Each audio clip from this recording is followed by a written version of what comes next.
നമസ്കാരം.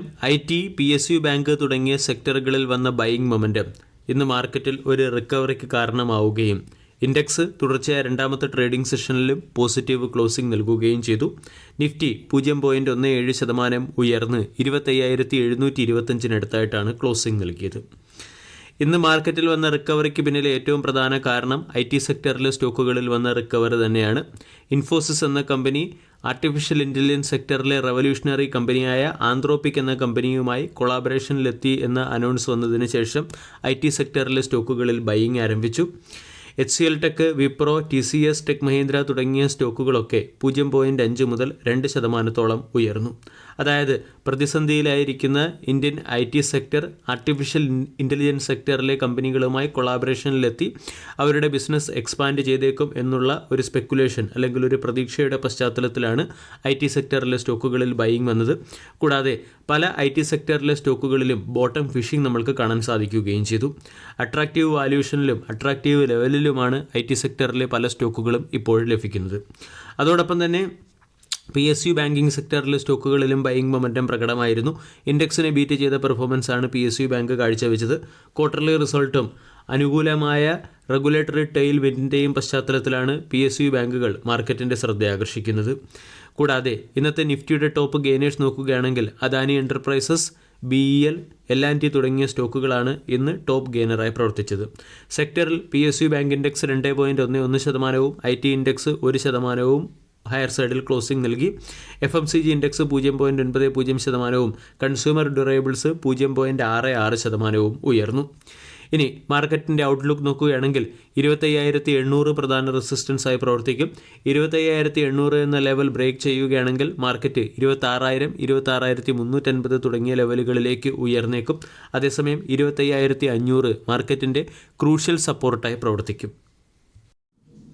Telecommunication, financial service, manufacturing, software development തുടങ്ങിയ സെക്ടറുകളിൽ artificial intelligence solutions deliver ചെയ്യാനും develop ചെയ്യുന്നതിനും വേണ്ടിയാണ് ഇൻഫോസിസ് എന്ന കമ്പനി ആന്ത്രോപിക് എന്ന കമ്പനിയുമായി ചേർന്ന് സ്ട്രാറ്റജിക് കൊളാബറേഷനിൽ ഒപ്പുവച്ചിരിക്കുന്നത്. ഇവിടെ ആന്ത്രോപിക്കിൻ്റെ ക്ലൗഡ് മോഡൽ ഉപയോഗിച്ച് ഇൻഫോസിസ് അതിൻ്റെ കോംപ്ലക്സ് വർക്ക് ഫ്ലോസിനെ ഓട്ടോമേറ്റ് ചെയ്യാനും സോഫ്റ്റ്വെയർ ഡെലിവറിയെ ആക്സിലറേറ്റ് ചെയ്യാനും കൂടാതെ ഇൻഡസ്ട്രി സ്റ്റാൻഡേർഡിന് ആവശ്യമായിട്ടുള്ള ഗവർണൻസും ട്രാൻസ്പെറൻസിയും കൊണ്ടുവരുന്നതിന് ആർട്ടിഫിഷ്യൽ ഇൻ്റലിജൻസിൻ്റെ സൊല്യൂഷൻസ് പ്രയോജനപ്പെടുത്താനും തീരുമാനിച്ചു. ആന്ത്രോപിക് എന്ന കമ്പനിയുടെ കടന്നുവരവോടുകൂടി ഇന്ത്യൻ IT കമ്പനികളുടെ റവന്യൂ മോഡലിനെ പ്രതികൂലമായി ബാധിക്കുമെന്നായിരുന്നു മാർക്കറ്റ് വിശ്വസിച്ചിരുന്നത്. കാരണം ഇന്ത്യൻ IT കമ്പനികൾ ഇപ്പോഴും ഹെഡ് കൗണ്ട് ബേസ്ഡ് ആയിട്ടുള്ള ഫിനാൻഷ്യൽ സർവീസാണ് പ്രൊവൈഡ് ചെയ്യുന്നത്. ഇതിനെ ഡിസ്ട്രപ്റ്റ് ചെയ്യുന്ന രീതിയിലുള്ള പല റവല്യൂഷണറി ആർട്ടിഫിഷ്യൽ ഇൻ്റലിജൻസ് ടൂളുകളും ആന്ത്രോപിക് എന്ന കമ്പനി ഡെവലപ്പ് ചെയ്യുകയും ചെയ്തിരുന്നു. ഈ സാഹചര്യത്തിലാണ് ഇൻഫോസിസ് ആർട്ടിഫിഷ്യൽ ഇൻ്റലിജൻസിൻ്റെ കൂടി സഹായം ഇന്ത്യൻ കമ്പനികളുടെ IT സർവീസ് സെഗ്മെൻറ്റിലേക്ക് കൊണ്ടുവരാൻ തീരുമാനിച്ചിരിക്കുന്നത്. ഇതൊരു ഗെയിം ചേഞ്ചറായി മാറിയേക്കും. കൂടാതെ മറ്റ് പല കമ്പനികളും ഇൻഫോസിസിൻ്റെ പാത പിന്തുടർന്ന് ആർട്ടിഫിഷ്യൽ ഇൻ്റലിജൻസ് സെക്ടറിലെ കമ്പനികളുമായി ചേർന്ന് ടൈപ്പിലെത്താനും സാധ്യതയുണ്ട്. ഇത് ഒരു ലോങ് ടൈം ബിസിനസ് സസ്റ്റൈനബിലിറ്റിക്ക് വഴി തെളിയിച്ചേക്കുമെന്നാണ് അനലിസ്റ്റുകൾ പറയുന്നത്. അതേസമയം 2027-28 ഫിനാൻഷ്യൽ ഇയറിൽ IT സെക്ടർ നമ്മൾ പ്രതീക്ഷിച്ച രീതിയിലുള്ള അല്ലെങ്കിൽ മുൻകാലങ്ങളിൽ കാഴ്ചവെച്ച രീതിയിലുള്ള പെർഫോമൻസ് ചെയ്യില്ല എന്നാണ് ഒട്ടുമിക്ക അനലിസ്റ്റുകളുടെയും റിപ്പോർട്ടിൽ പരാമർശിക്കുന്നത്. ഇതിന് പിന്നിലെ പ്രധാന കാരണം കമ്പനികൾക്ക് ലഭിച്ചിരിക്കുന്ന വർക്ക് ഓർഡറിൽ ആർട്ടിഫിഷ്യൽ ഇൻ്റലിജൻസിൻ്റെ കടന്നുവരവോടുകൂടി ഗണ്യമായ കുറവ് വന്നേക്കാം. അതേസമയം കമ്പനികളുടെ ഗ്രോത്ത് ഗൈഡൻസിൽ 3 മുതൽ 5% ഇടിവ് വരാൻ സാധ്യതയുണ്ടെന്നും അനലിസ്റ്റുകൾ പറയുന്നു. ആർട്ടിഫിഷ്യൽ ഇൻ്റലിജൻസ് കമ്പനികളുമായി ചേർന്ന് ഇന്ത്യൻ കമ്പനികൾ കൂടുതൽ പാർട്ട്ണർഷിപ്പിലേക്ക് എത്തുന്നതോടുകൂടി IT സെക്ടറിലും ഒരു റിക്കവറി വരാൻ സാധ്യതയുണ്ട്. ഒട്ടുമിക്ക IT സെക്ടറിലെ സ്റ്റോക്കുകളും വളരെ ഡിസ്കൗണ്ടിലാണ് ലഭിക്കുന്നത്. ഉദാഹരണം ഇൻഫോസിസ്, കോഫോർജ്, പെർസിസ്റ്റന്റ് സിസ്റ്റം തുടങ്ങിയ സ്റ്റോക്കുകൾ. അനലിസ്റ്റുകളുടെ ഒപ്പീനിയൻ നമ്മൾ പരിശോധിക്കുകയാണെങ്കിൽ IT സെക്ടറിലെ ഇൻഡിവിജ്വൽ സ്റ്റോക്കുകളിൽ ഇൻവെസ്റ്റ് ചെയ്യുന്നതിനേക്കാൾ നേട്ടം നമ്മൾക്ക് ലഭിക്കുക IT സെക്ടറിലെ ETFകളിൽ ഇൻവെസ്റ്റ് ചെയ്യുന്നതാണ്.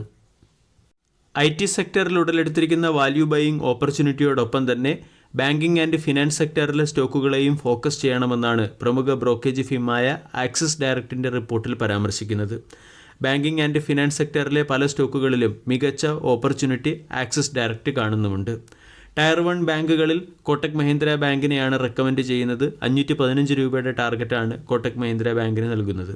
കൂടാതെ സ്റ്റേറ്റ് ബാങ്ക് ഓഫ് ഇന്ത്യക്ക് 1280 രൂപയുടെ ടാർഗറ്റ് ആക്സിസ് ഡയറക്റ്റ് നൽകുന്നു. മിഡ് സൈസിൽ സ്മോൾ ബാങ്ക് കാറ്റഗറിയിൽ ഫെഡറൽ ബാങ്കിന് ബൈ എന്ന റേറ്റിംഗും 320 രൂപയുടെ ടാർഗറ്റും സിറ്റി യൂണിയൻ ബാങ്കിന് 360 രൂപയുടെ ടാർഗറ്റും സ്മോൾ ബാങ്ക് കാറ്റഗറിയിൽ ഉജ്ജീവൻ സ്മോൾ ഫിനാൻസ് ബാങ്കിന് 74 രൂപയുടെ ടാർഗറ്റും നൽകുന്നു. കൂടാതെ ഫിനാൻസ് സെക്ടറിൽ ബജാജ് ഫിനാൻസിന് ബൈ എന്ന റേറ്റിംഗും 1150 രൂപയുടെ ടാർഗറ്റും ശ്രീരാം ഫിനാൻസിന് 1200 രൂപയുടെ ടാർഗറ്റും നൽകുന്നുണ്ട്. മികച്ച ക്രെഡിറ്റ് ഗ്രോത്തും ഉയർന്ന അസറ്റ് ക്വാളിറ്റിയും പരിഗണിച്ചാണ് ഈ രണ്ട് ബാങ്കുകൾക്കും ബൈ എന്ന റേറ്റിംഗ് പ്രമുഖ ബ്രോക്കേജ് ഫിമായ ആക്സിസ് ഡയറക്റ്റ് നൽകിയിരിക്കുന്നത്. അതുകൊണ്ട് ബാങ്കിങ് ആൻഡ് ഫിനാൻസ് സെക്ടറിലെ സ്റ്റോക്കുകളെയും വരും ദിവസങ്ങളിൽ ഫോക്കസ് ചെയ്യാവുന്നതാണ്.